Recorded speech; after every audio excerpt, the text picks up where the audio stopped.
Assalamualaikum warahmatullahi wabarakatuh.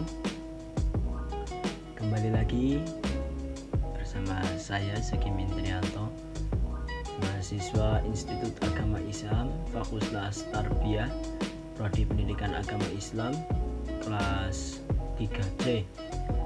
Dalam video kali ini saya akan mengulas sedikit tentang yang namanya RPP atau Rencana Pelaksanaan Pembelajaran. Di video sebelumnya sudah ada tentang silabus. Nah, dalam video kali ini itu penjabaran dari silabus, yaitu Rencana Pelaksanaan Pembelajaran. Apa itu RPP?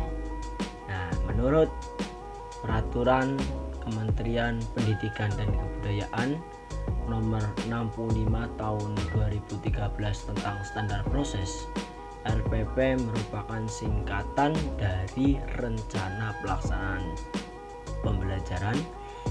RPP ini berisi kegiatan pembelajaran tatap muka untuk satu pertemuan atau lebih. RPP ini dikembangkan dari silabus, atau dapat dikatakan RPP ini penjabaran atau perluasan dari silabus.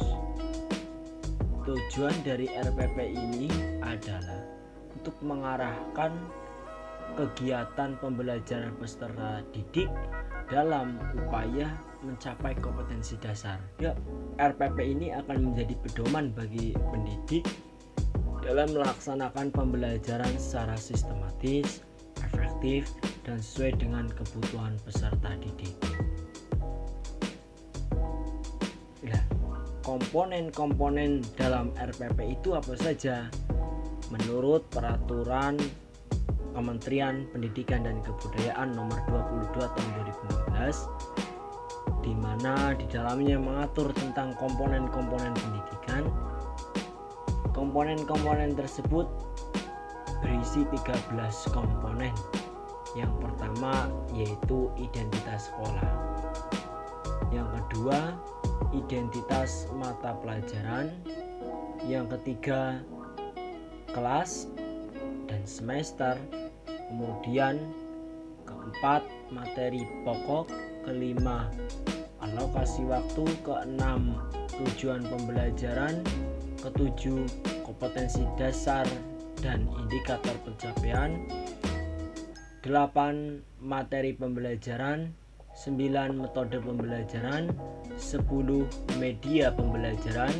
11, sumber belajar. 12, langkah-langkah pembelajaran yang terdiri dari kegiatan pendahuluan, kegiatan inti pembelajaran dan penutup, dan yang ke-13 adalah penilaian hasil pembelajaran.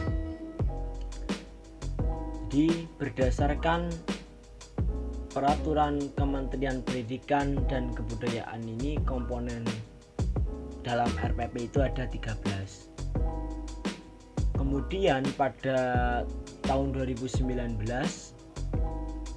masa Kementerian Pendidikan yang baru, yaitu Bapak Nadiem Makarim, kemudian RPP ini disederhanakan dengan melalui Surat Edaran Nomor 14 Tahun 2019 yang mengubah kebijakan sebelumnya tentang penyusunan dan format Rencana Pelaksanaan Pembelajaran Kurikulum 2013.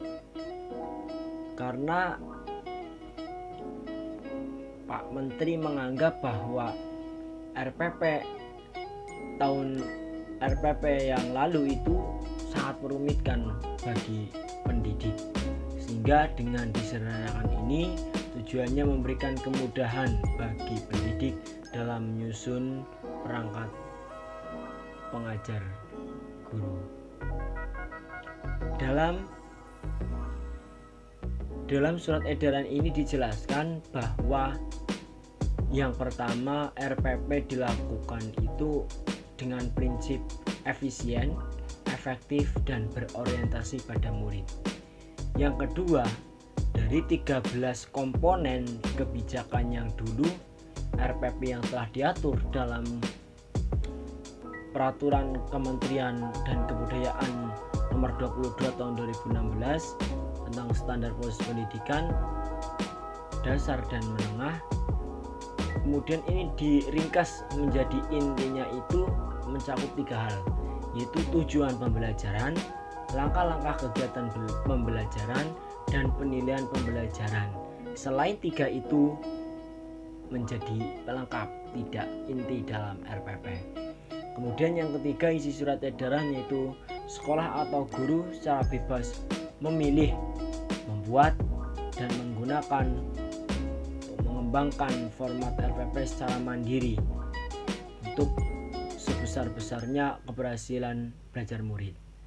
Kembali lagi, orientasi RPP ini adalah untuk murid, bagaimana murid bisa mencapai kompetensi dasar sehingga sekolah diberikan kebebasan untuk menyusun sendiri, karena sekolah lebih memahami bagaimana karakteristik dari peserta didiknya.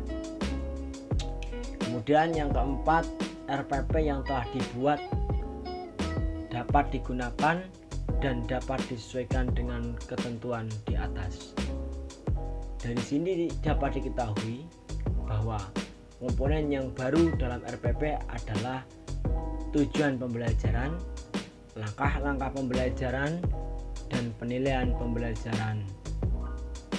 Untuk lebih jelasnya nanti bisa dilihat contoh RPP. Ini adalah contoh rencana pelaksanaan pembelajaran mata pelajaran fikih pada topik atau bab sholat 5 waktu. Ini ada komponen-komponen dalam rencana pelaksanaan pembelajaran sebagaimana telah disebutkan di depan tadi. Materi fikih bab sholat 5 waktu untuk kelas 7 semester 1, alokasi waktu 4x40 menit atau menjadi 2 kali pertemuan. Komponen yang pertama di sini adalah komponen inti, kemudian kompetensi dasar dan indikator pencapaian, tujuan pembelajaran, kemudian materi pembelajaran, metode pembelajaran. Nah, di sini metode di sini dengan cara apa pendidik nanti akan mengajar. Di sini metodenya dituliskan di dalam RPP. Kemudian model pembelajaran, mau model pendidikan yang seperti apa. Kalau di contoh RPP ini saya menggunakan metode active learning, yaitu nantinya semua peserta didik dituntut untuk aktif dalam proses pembelajaran. Kemudian sumber belajar, ini tentang sholat 5 waktu. Sumber belajar di sini itu Al-Quran, buku guru, buku siswa, buku referensi lain. Bisa juga biasanya di sekolah menggunakan buku paket sekolahan atau tentang menggunakan LKS.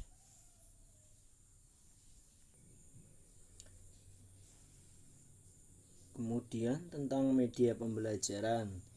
Di sini medianya apa saja yang dibutuhkan dan alat ataupun bahan jika diperlukan ditulis di dalam RPP. Kemudian langkah-langkah pembelajaran, ini yang sangat penting atau menjadi komponen inti. Langkah-langkah pembelajaran itu dibagi menjadi 3. Yang pertama adalah pendahuluan. Jadi saat awal masuk pertemuan itu apa saja yang akan dilakukan oleh pendidik. Kemudian kegiatan inti, itu kegiatannya apa saja dalam proses pembelajaran. Kalau dalam contoh RPP ini ada kegiatan mengamati, kegiatan menanya, mengeksplorasi, mengasosiasi, dan mengkomunikasi. Kemudian kegiatan tentang kegiatan penutup. Jadi sebelum kegiatan itu pembelajaran diakhiri, kegiatan penutup itu apa saja yang akan dilakukan. Kemudian yang terakhir yaitu jenang penilaian. Penilaian itu apa saja. Mengikuti kurikulum 2013 ada 3 aspek yang dinilai, yaitu tentang kognitif, psikomotorik, dan afektif. Jadi di sini harus jelas tentang standar penilaian untuk peserta didik. Juga ada pedoman pensyukuran, bagaimana cara menghitung nilai atau bagaimana cara menilai peserta didik. Di sini juga dilampirkan tentang lembar penilaian diri.